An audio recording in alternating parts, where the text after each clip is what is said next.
Hello and welcome back to day 5 of most expected question series with detailed analysis. And we are targeting the UPSC Prelims 2020 examination. So sir, as you know, the prelims is a game of practice. Practice of concepts, practice of facts, practice of elimination tactic and practice of common sense. तो हम यहाँ पर कर रहे हैं बहुत ढेर सारी प्रैक्टिस ताकि वहां पर आपसे कोई गलती ना हो। तो आइए शुरू करते हैं आज की प्रैक्टिस नंबर 1। क्वेश्चन नंबर 1 है with reference to indigo rebellion which of the following statement is correct. कौन सा सही स्टेटमेंट है? पहला स्टेटमेंट है the government setup indigo commission which held peasants guilty. Second option है the indigo production collapsed in Bengal post indigo rebellion the planters shifted their operation to Bihar. C in 1859 thousands of ryots in Bengal refused to grow indigo and started a non-violent movement for stopping indigo cultivation. And D option is Gomastas, also called Gumasta, and Lathials were at the forefront of these peasants rebellion, leading them against the British. बताइए answer क्या है? देखिए, तो 1859 का जो ये rebellion था, Indigo rebellion, तो वहां पर क्या हुआ था कि जो प्लांटर्स थे उन्होंने बहुत ढेर सारा एक्सप्लॉयटेशन किया था रैयत्स का। तो जो रैयत मतलब बेसिकली फार्मर्स जो इंडिगो का कल्टीवेशन करते थे, तो उन्होंने विद्रोह कर दिया अपने प्लांटर्स के खिलाफ क्योंकि उनका बहुत ढेर सारा एक्सप्लॉयटेशन हो रहा था। और ये जो उन्होंने स्टार्ट किया था मूवमेंट, वो नॉन वायलेंट था, वायलेंट नहीं था। तो उन्होंने उनको मारना ही शुरू कर दिया था, वायलेंट एक्शंस लेने शुरू कर दिए थे प्लांटर्स के खिलाफ। तो ऑप्शन सी गलत हो जाता है क्योंकि यहाँ पे लिखा है started a non violent movement, तो ऑप्शन सी गलत है। सर ऑप्शन 1 देखिए, जब इन्होंने प्लांटर्स के खिलाफ नॉन वायलेंट नहीं बल्कि वायलेंट मूवमेंट स्टार्ट कर दिया, तो प्लांटर्स को बचाने के लिए ब्रिटिश गवर्नमेंट ने मिलिट्री भेजी और एक कमीशन का भी गठन किया जिसका नाम था इंडिगो कमीशन। और ये कमीशन ने ये पाया कि जो प्लांटर्स थे वो गिल्टी थे, वो गलत थे क्योंकि उन्होंने बहुत ढेर सारा एक्सप्लॉयटेशंस किया था रैयत्स का, और इस वजह से इन्होंने विद्रोह कर दिया था रैयत्स ने। ठीक है सर, तो ऑप्शन ए गलत हो गया क्योंकि यहाँ पे लिखा पीजेंट्स गिल्टी। उन्होंने पीजेंट्स को गिल्टी नहीं पाया था, उन्होंने प्लांटर्स को गिल्टी पाया था। और जब प्लांटर्स का जो ऑपरेशन था वो बंगाल में खत्म हो गया विद्रोह के कारण, तो उन्होंने अपना जितना भी ऑपरेशन है बिहार शिफ्ट कर लिया। इसलिए ऑप्शन बी एकदम करेक्ट ऑप्शन है। ठीक है सर, तो the indigo production collapsed in Bengal post indigo rebellion the planter shifted their operation to Bihar, ये एकदम सही है। तो यही इसका उत्तर है। ये जो गुमस्ताज होते थे ये एजेंट होते थे प्लांटर्स के। तो एजेंट्स क्या करते थे? टैक्स कलेक्शन करते थे। तो ये जब भी टैक्स कलेक्ट करने के लिए जाते थे इनको बहुत मारा जाता था। और जो ये लठियाल्स थे, ये लाठी लेके जो स्ट्रॉन्ग मैन खड़े होते हैं, ये थे प्लांटर्स के। तो ये लोग अगेंस्ट पीजेंट्स थे। ये लोग किसके साथ थे? प्लांटर्स के साथ थे। और यहाँ पे क्या लिखा? Were at the four front of these peasants rebellion. तो सर पीजेंट्स के साथ नहीं थे वो। ठीक है सर, ये किनके थे? प्लांटर्स के लोग थे। तो option D is also wrong. तो option B is correct option. ठीक है सर, ये पूरा एक्सप्लेनेशन मैंने आपके लिए लगा दिया है। आइए बढ़ते हैं क्वेश्चन नंबर 2 की तरफ। Which of the following statement regarding pressure group is not correct. Sir not पे ध्यान रखा करिए, एक पूछा है नॉट करेक्ट या incorrect. Option A, it is a group organised by people to promote and protect their common interest. Unlike political parties, their aim is not to capture political power and contest elections. Option C is it tries to influence policy making and its implementation by legal means only. They may act as a liaison or middle person between the government and the citizen. तो बताइए कौन सा गलत है? Not correct. बताइए इसका उत्तर। देखिए इसका ऑप्शन जो गलत है वो है सी। तो नॉट करेक्ट पूछा है तो C is not correct. It tries to influence policy making and its implementation by legal means only. नहीं सर, केवल लीगल मीन्स का ही उपयोग नहीं करते हैं ये लोग, उसका भी करते हैं, पर इलीगल मीन्स का लाइक स्ट्राइक्स ये भी करते हैं सर। तो ये केवल लीगल मीन्स, यहाँ पे जब भी क्वेश्चन में ओनली, ऑल, ये सब के टाइप के जो वर्ड हैं अगर उनका यूज हुआ है तो वहां पे थोड़ा सा कॉशियस हो जाइएगा। ठीक है सर, तो ये गलत ऑप्शन है, इसीलिए इसका आंसर सी सही है। बाकी प्रेशर ग्रुप आप जानते ही हैं, ये ग्रुप ऑफ पीपल होते हैं, एक ग्रुप होता है जो प्रोटेक्ट एंड प्रमोट करता है अपना कॉमन इंटरेस्ट। ठीक है सर, और ये पॉलिटिकल पार्टीज की तरह नहीं होता है जो कि इलेक्शन कंटेस्ट करने के लिए खड़े होते हैं। ये इसके लिए इनका एम नहीं होता है। इनका बेसिकली एम होता है कि जो इनका इंटरेस्ट है वो गवर्नमेंट तक ये पहुंचा सके और गवर्नमेंट से उनको पूरा करा सके। ठीक है sir. And they are basically the middle person between the government and the citizen. तो और सारे ऑप्शन सही हैं, केवल सी ऑप्शन गलत है। ठीक है सर, इसका आंसर है सी। बढ़ते हैं क्वेश्चन नंबर 3 की तरफ। Arrange the following events in the chronological order. Deportation of the Chapekar brothers, the assassinations of W.C. Rand, official secret act, Indian university act. अब इसको आप ऑर्डर में, क्रोनोलॉजिकल ऑर्डर में लगा दीजिए। बताइए फिर। कॉमन सेंस का सवाल है सर, अगर आपको नहीं भी पता है तो भी लग जाएगा, थोड़ा कोशिश कीजिए। देखिए, deportation of the Chapekar brothers and assassination of W.C. Rand, ये दोनों कनेक्टेड है सर। इनका एसेसिनेशन किया था W.C. रैंड का चापेकर ब्रदर्स ने, इसीलिए इनको डिपोर्ट किया गया था। तो सर दूसरा इवेंट पहले होगा, पहला बाद में होगा। ठीक है सर, तो ये पहले आएगा, ये बाद में आएगा, इतना क्लियर है सर। 2 के बाद 1 आएगा। और ऑप्शन चेक कीजिए, 2 के बाद 1 इसमें है और सब में 1 के बाद 2 है, 2 के बाद 1 इसमें है, तो बाकी एलिमिनेट हो गए। उनको एलिमिनेट किया आपने, ए और सी को, बचे बी और D. Sir official secret act जो आया था वो 1904 को आया था। ठीक है सर, और यूनिवर्सिटी एक्ट भी 1904 को आया था। और official secret act Indian university act के पहले आया था। तो इसका ऑप्शन क्या हो गया सर, 2, 1, 3, 4। देखिए 1897 को चापेकर ब्रदर्स ने रैंड को किल कर दिया, और रैंड थे प्लेग कमिश्नर ऑफ पूना, इनको किल कर दिया, इसीलिए इनको डिपोर्ट कर दिया गया विदाउट ट्रायल के।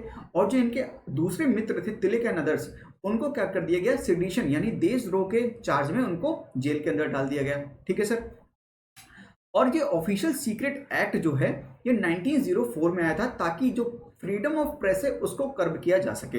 एंड इंडियन यूनिवर्सिटी एक्ट जो 1904 का था उसको इसलिए लाया गया था ताकि जो भी यूनिवर्सिटीज में पॉलिटिकल एक्शंस, पॉलिटिकल रिवोल्यूशनरीज आ रहे हैं, प्रोड्यूस किए जा रहे हैं, उनको रोका जा सके। ठीक है सर। तो स्टूडेंट्स का इन्वॉल्वमेंट इंडियन फ्रीडम स्ट्रगल में कम करने के लिए इंडियन यूनिवर्सिटी एक्ट लाया था। ये आपको समझ में आया पूरा? ये रहा इसका आंसर बी। बढ़ते हैं क्वेश्चन नंबर 4 की तरफ। The state of the world's children report is published by which of the following organisation? Save the children and NGO, united nation children's fund UNICEF, world health organisation या world economic forum? बताइए इसका उत्तर क्या है। State of world's children report is published by united nation children's fund. तो UNICEF इसको publish करता है, और ये 20 सालों में एक बहुत ही बेहतरीन कॉम्प्रिहेंसिव रिपोर्ट है चिल्ड्रन के ऊपर, फूड एंड न्यूट्रिशन। ठीक है sir, UNICEF on children, food and nutrition. और यहाँ पे इन्होंने triple burden of malnutrition के बारे में डिस्कस किया है। और ट्रिपल बर्डन क्या है? Under nutrition, hidden hunger and overweight. और जो इंडियन स्पेसिफिक फाइंडिंग है मैंने आपके सामने लगा दी है, इसको आप पढ़ लीजिएगा।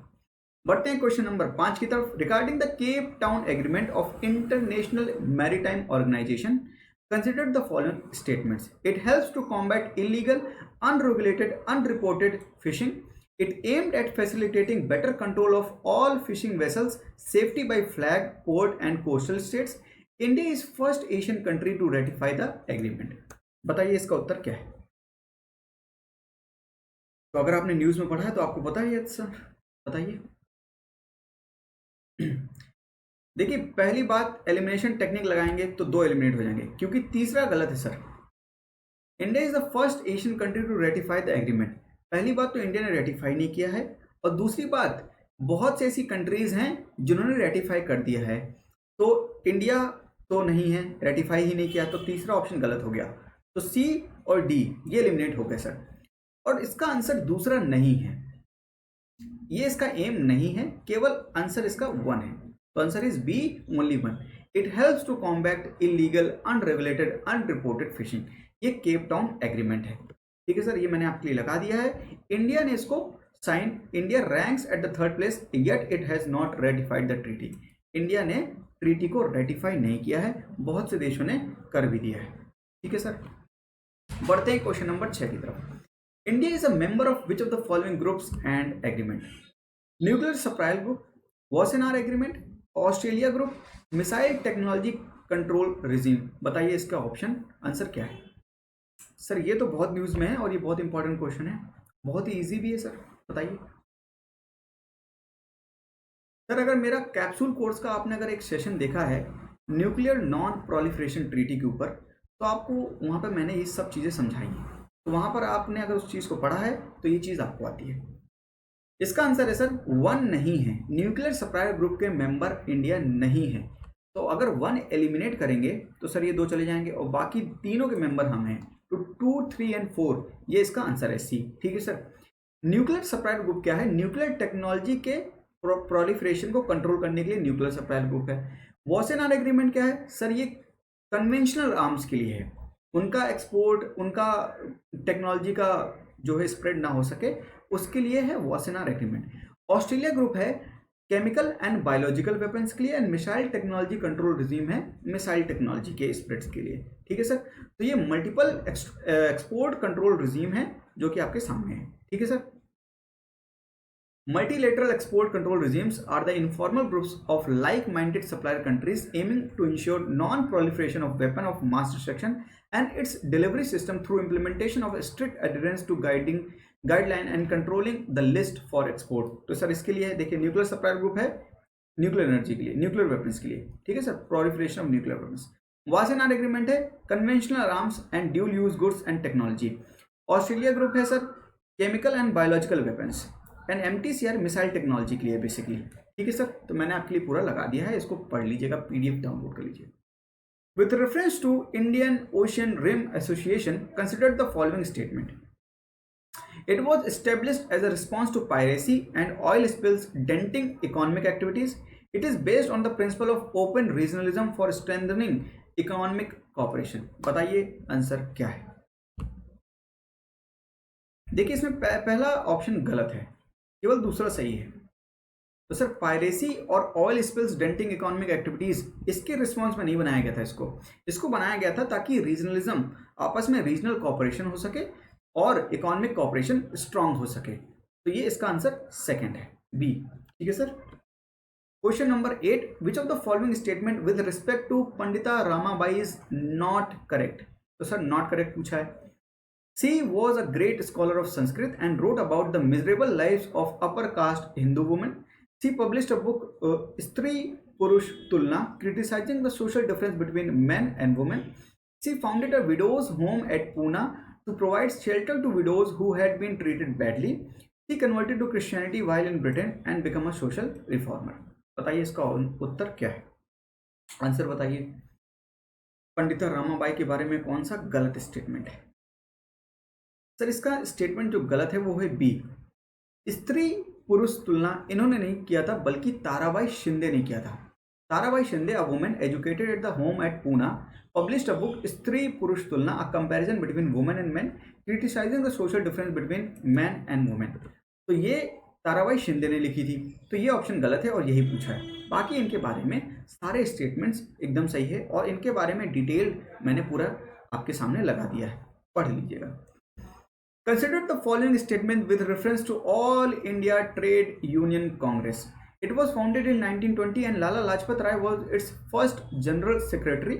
It was formed by Indian National Congress to represent India at the International Labour Organization and League of Nations. During World War II, it completely got merged with communist ideology। बताइए इसका उत्तर क्या है, कौन सा करेक्ट है?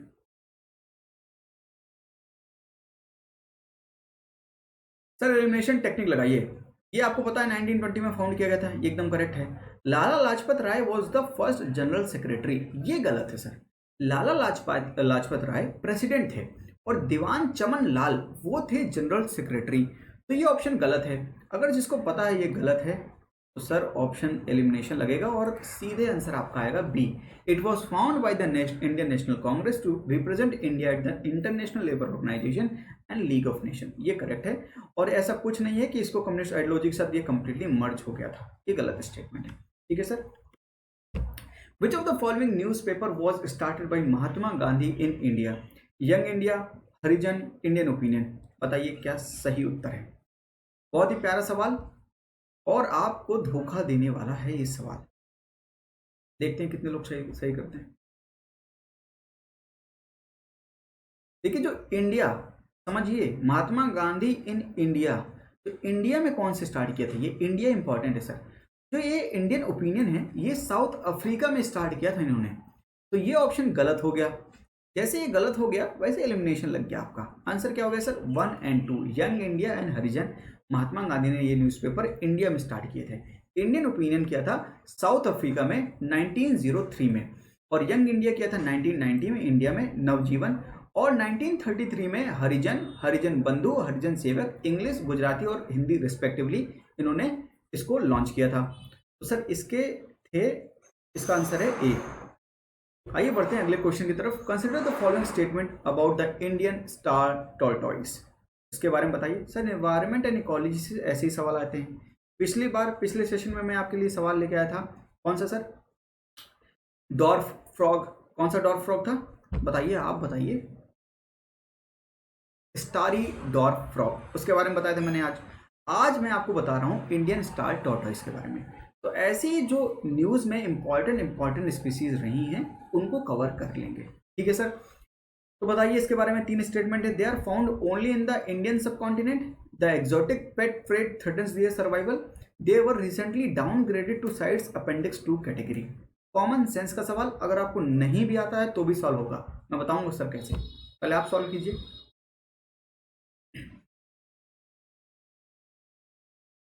देखिए अगर ये दूसरा सही है, the exotic pet rate threatens deer survival, तो they were recently downgraded to CITES appendix 2 category. तो सर उसको डाउनग्रेड क्यों करेंगे? उसको तो अपग्रेड करना चाहिए एक्चुअली। अगर ये सेकंड सही है तो तीसरा गलत होना चाहिए। दोनों सही नहीं हो सकते एक साथ।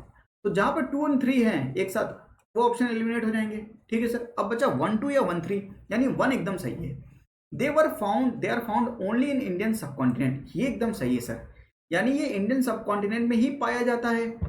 तो सर ये एक जगह पर पाया जा रहा है तो बेसिकली ये थ्रेटेंड होगा, तभी इसके बारे में बात हो रही है और न्यूज़ में है ये। तो पहला अगर सही है तो दूसरा भी सही है sir, the exotic pet trait threatens their survival, तो ये भी सही है। तो आंसर क्या हो जाएगा? ए, 1 एंड 2। और अगर ये दोनों सही है सर तो इसको अपग्रेड किया जाएगा साइट्स की अपेंडिक्स 1 कैटेगरी में। तो ये थर्ड ऑप्शन गलत है, इसको अपग्रेड किया गया है एक्चुअली साइट्स की अपेंडिक्स 1 कैटेगरी में, ताकि ये इंटरनेशनल कमर्शियल ट्रेड इसका रोका जा सके और हाईएस्ट लेवल ऑफ प्रोटेक्शन इसको दिया जा सके, ठीक है सर? समझ आ रहा है? With reference to species richness and species evenness consider the following statement. Sir बहुत ही प्यारा सवाल और फिर से कॉमन सेंस का सवाल, अगर नहीं भी पता तो भी होगा। Species richness denotes the number of different species present in an area. Species evenness, which is dependent on the species richness, compares the number of individuals between species. बताइए क्या है गलत? पूछा क्या? Which of the statement following above is not correct? गलत कौन से? देखिए समझ लेते हैं स्पीसीज रिचनेस क्या होती है और इवननेस क्या होती है। अगर मान लीजिए एक एरिया है, ये इसमें कई स्पीसीज रह रही हैं, A B C D E F G H I J K, खूब ढेर सारी नंबर ऑफ डिफरेंट स्पीसीज है, तो वो वहाँ पर रिच है, यानी स्पीसीज की रिचनेस है। इसको बोलते हैं स्पीसीज रिचनेस, यानी different types of species present in an area. तो ये एकदम सही स्टेटमेंट है पहला, तो ये इसका आंसर नहीं हो सकता क्योंकि पूछा है कि गलत कौन सा है, ठीक है सर? स्पीसीज इवननेस क्या होती है? मान लीजिए 2 स्पीसीज हैं ए और बी, एक सेकेंड सर, मान लीजिए 2 स्पीसीज हैं A and B, sorry, let me select a hybrid. 2 species हैं ए एंड बी, ए के नंबर हैं जैसे ए 4 बार हैं और बी 2 बार है, यानी पॉपुलेशन। अब नंबर ऑफ इंडिविजुअल्स जो ए के प्रेजेंट है वो 4 हैं और बी के 2 प्रेजेंट हैं। अगर बी के भी 4 प्रेजेंट होते और ए के भी 4 प्रेजेंट होते तो स्पीसीज इवननेस ज्यादा होती सर, ठीक है? और अगर ए के 4 प्रेजेंट है इंडिविजुअल और बी स्पीसीज के 2 इंडिविजुअल प्रेजेंट है, यानी स्पीसीज इवननेस कम है। समझ रहे हैं क्या कह रहा हूं मैं, ठीक है सर? तो स्पीसीज इवननेस क्या स्पीसीज डाइवर्सिटी या स्पीसीज रिचनेस से क्या डिपेंडेंट है? बिल्कुल डिपेंडेंट नहीं है। अगर वहां पे बायोडाइवर्सिटी बहुत ज्यादा नहीं है या वहां पे स्पीसीज रिचनेस बहुत ज्यादा नहीं है, केवल 2 ही स्पीसीज है, तो भी इवननेस देखी जा सकती है, ज्यादा या कम हो सकती है ना सर। वहां पे स्पीसीज रिचनेस पे वो डिपेंड नहीं करती है। तो पढ़िए second option, species evenness which is dependent, तो पहली बार डिपेंडेंट नहीं है तो ये गलत हो गया। On the species richness compares the number of individual between species, ये सही है पर ये डिपेंडेंट नहीं है। ठीक है सर, तो ऑप्शन क्या हो जाएगा, बी सही। तो आंसर इज बी, क्योंकि ये गलत है। ये मैंने आपके लिए पूरा लगा दिया है, पढ़ लीजिएगा। With reference to e-waste clinic, consider the following statement. It was first established in Bhopal in India.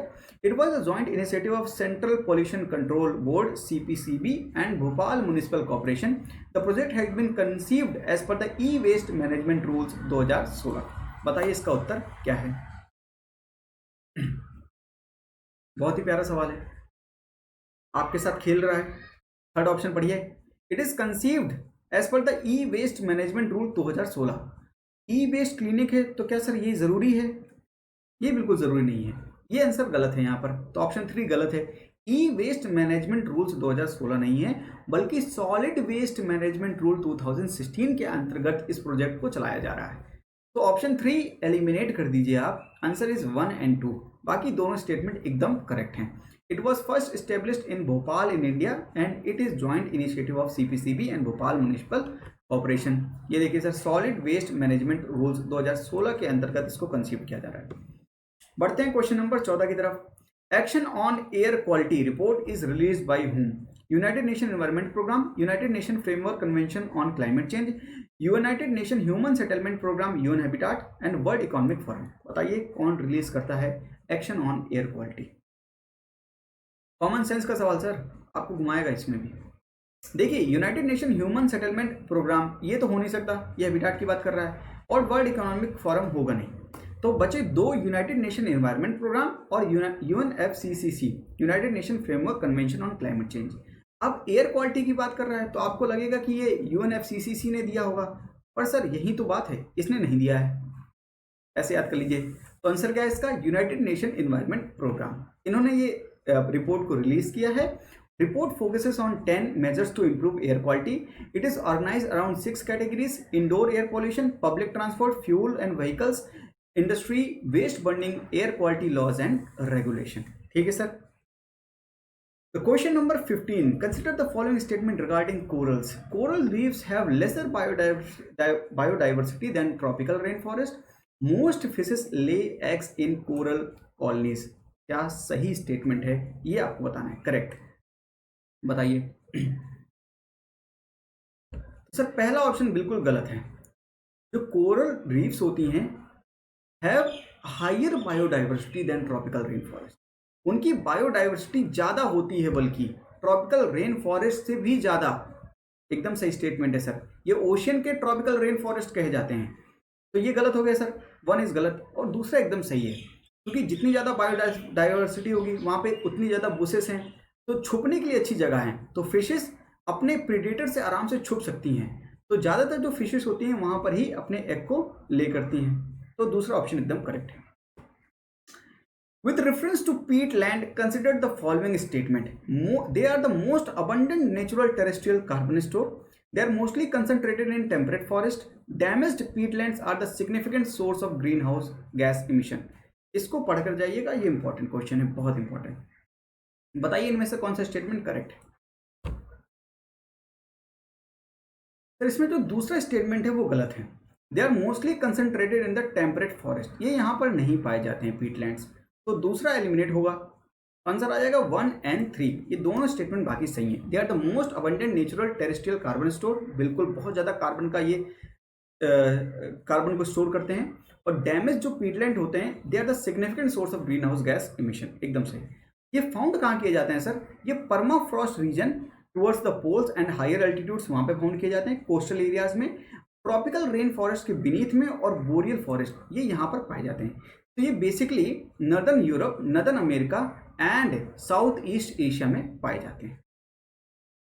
Which of the following is not amongst the objective of Niti Aayog?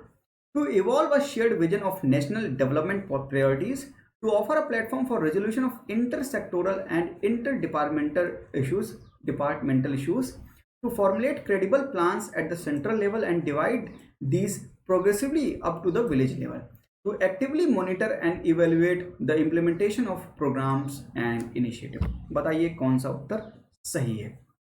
कौन सा ऑब्जेक्टिव नहीं है नीति आयोग का? सर ये तो easy है, इसका आंसर है सी। नीति आयोग जो है ये बॉटम टू टॉप अप्रोच पे काम करता है। टॉप टू बॉटम पे अप्रोच पे काम नहीं करता। सर ये क्या होता है? टॉप टू बॉटम क्या होता है कि सर ऊपर सेंटर लेवल पे पॉलिसीज बनेंगी और फिर जाके स्टेट लेवल, फिर विलेज, सब पंचायत उसको इम्प्लीमेंट करेंगे। लेकिन बॉटम टू टॉप अप्रोच क्या है? बॉटम अप्रोच क्या है सर? नीचे लेवल यानी विलेज लेवल पर वो लोग प्लान बनाएंगे और उसको सहमति देंगे, ऊपर के लोग, सेंटर उसको सहमति देगा और इम्प्लीमेंटेशन भी विलेज लेवल पर ही होगा। यानी बॉटम से शुरू हो रहा है प्लान और एग्जीक्यूट भी वही कर रहे हैं, लेकिन परमिशन सेंटर देगा। तो बॉटम अप अप्रोच पे काम करता है नीति आयोग।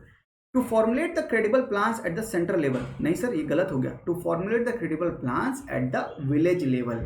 ठीक है सर, ये लगा दिया हमने आपके लिए। Question number 18, which of the following pairs have been correctly matched?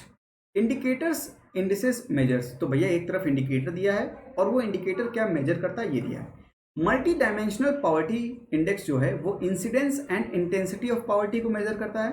Poverty line, intensity of poverty, poverty gap ratio, incidence of poverty, Lorentz curve, relative poverty.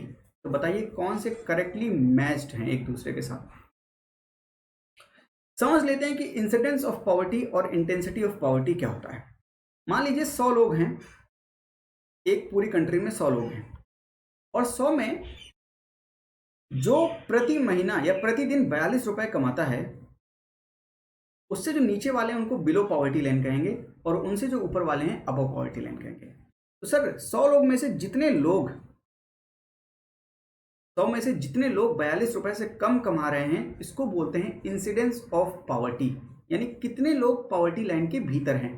ठीक है सर, तो मान लीजिए 100 में 42 लोग हैं, ठीक है सर, इसको बोलते हैं incidence of poverty. And what is intensity of poverty? Sir मान लीजिए कोई 41 रुपए कमा रहा है और कोई 2 रुपए कमा रहा है, तो सर 41 रुपए कमाने वाला तब भी कम गरीब है और 2 रुपए कमाने वाला बहुत ही ज्यादा गरीब है। इसको बोलते हैं इंटेंसिटी ऑफ पॉवर्टी। यानी किसकी इंटेंसिटी ज्यादा है सर? जो 2 रुपए कमा रहा है प्रतिदिन, उसकी इंटेंसिटी ज्यादा है, वो ज्यादा गरीब है, इसको बोलते हैं इंटेंसिटी ऑफ पॉवर्टी। ठीक है सर, तो पॉवर्टी लाइन क्या है सर? पॉवर्टी लाइन ये बताती है कि कितने लोग पॉवर्टी लाइन के भीतर हैं, इंसिडेंस ऑफ पॉवर्टी। तो ऑप्शन 2 गलत हो गया, क्योंकि poverty line incidence of poverty बताता है और पॉवर्टी गैप रेशियो बताता है इंटेंसिटी ऑफ पॉवर्टी। ठीक है सर, तो पॉवर्टी गैप कितनी है, यानी 41 के बीच में गैप 1 का है और 2 तक तो सर 40 रुपए का गैप है। पॉवर्टी गैप रेशियो ये बताता है कि आप कितने ज्यादा गरीब हैं, इंटेंसिटी ऑफ पॉवर्टी। तो ये दोनों जस्ट 2 और 3 एक दूसरे से क्रॉस मैच्ड हैं। और जो लॉरेंज कर्व है ये सर इनकम इक्वेलिटी बताता है। ये ऐसा कर्व होता है ना सर, इनकम इक्वेलिटी। तो इस जो परफेक्ट इक्वेलिटी लाइन से जो जितना ज़्यादा डिस्टॉर्टेड है उतना ज़्यादा इनकम इक्वेलिटी होगा। ठीक है सर, तो ये इनकम इक्वेलिटी बताता है। और जो ये ऑप्शन 1 है मल्टी डायमेंशनल पॉवर्टी इंडेक्स, ये इंसिडेंस और इंटेंसिटी पॉवर्टी की दोनों बताता है। तो अगर सही मैच जो है वो है ऑप्शन नंबर ए, यानी 1 पहला स्टेटमेंट एकदम सही है, यानी option B is the correct answer. ठीक है सर, बाकी तीनों गलत है। लॉरेंज कर्व रिलेटिव पॉवर्टी नहीं बताता है बल्कि इनकम इक्वेलिटी बताता है, और बाकी मैंने आपको समझा दिया है, एक्सप्लेन मैंने कर दिया है, एक्सप्लेनेशन मैंने आपके लिए लगा दिया है। Which of the following statements regarding India's budget of 2020-21 is not correct? Sir, not correct. पढ़ा करिए। Indirect taxes from the majority of tax receipts of India. Interest payment from the most massive payout from the budget after deducting tax, states' share of duties and taxes. Budgets aims to provide ease of living to all the citizens. The escape clause provided under the Fiscal Responsibility and Management Act was triggered to relax the fiscal deficit target. बहुत ही प्यारा सवाल है sir. मैंने एक पूरा course लिया है फिस्कल पॉलिसी के ऊपर, मेरी प्लेलिस्ट में जाएगा, फिस्कल पॉलिसी का पूरा कोर्स पढ़ा है, वहां पे मैंने एस्केप क्लॉज, एफआरबीएम एक्ट पूरा का पूरा पढ़ाया है, आप जाकर उसको एक बार जरूर देखिएगा। सर इसमें नॉट करेक्ट है indirect tax from the majority of tax receipt of India. Sir indirect tax majority of tax receipt नहीं है, बल्कि direct tax majority of tax receipt of India है। ठीक है सर, बाकी एकदम सही स्टेटमेंट है। इंटरेस्ट पेमेंट सबसे ज़्यादा हमको भारी पड़ता है, हमको सबसे ज़्यादा इंटरेस्ट पेमेंट करना पड़ता है जो हमने लोन्स लिए हैं। ठीक है sir, the budget aims to provide ease of living to all citizen and escape clause एकदम करेक्ट ऑप्शन है। तो बी सी डी सही स्टेटमेंट है और पहला स्टेटमेंट है वो गलत स्टेटमेंट है, डायरेक्ट टैक्स। ठीक है sir, income tax and corporation tax constitute 35 of the total receipt of the government. Indirect tax like GST, custom duty, union exercise duty constitute 29% of the total receipt. ठीक है sir, तो पहला option गलत है। आज का लास्ट सवाल, पूर्वोदया is seen one of the means to accelerate the development of eastern India. It is related to which of the following sector? Agriculture, steel, oil और electricity. बताइए कौन से सेक्टर से संबंधित है? सर इसका आंसर है स्टील। पूर्वोदय जो है स्टील से संबंधित है और ये रहा उसका पूरा एक्सप्लेनेशन। ठीक है सर, एक बार पढ़ जरूर लीजिएगा, पीडीएफ में अपलोड कर दूंगा, आप डाउनलोड कर लीजिएगा। तो मुझको बताइएगा आज का सेशन आपको कैसा लगा, ये 20 सवाल आपको कैसे लगे, और अपना स्कोर जल्दी जल्दी से कमेंट बॉक्स में लिख दीजिए। अगर वीडियो आपको पसंद आई है तो लाइक बटन को हिट कीजिएगा। ये मेरा चैनल है होप तुषांत यादव। अगर आपको हमारी मेहनत अच्छी लग रही है तो चैनल को सब्सक्राइब जरूर कीजिएगा। और ये मेरी टेलीग्राम लिंक है, यहाँ पर मैं ये इंपॉर्टेंट पीडीएफ अपलोड कर दूंगा, आप एक बार डाउनलोड करके पढ़ जरूर लीजिएगा। ये सवाल आपके भीतर एकदम हमेशा के लिए बस जाएंगे। ठीक है सर, और आपको प्रीलिम्स 2020 एग्जाम में बहुत ही ज़्यादा हेल्प मिलेगी। तो आज के लिए इतना ही। Thank you. जय हिंद।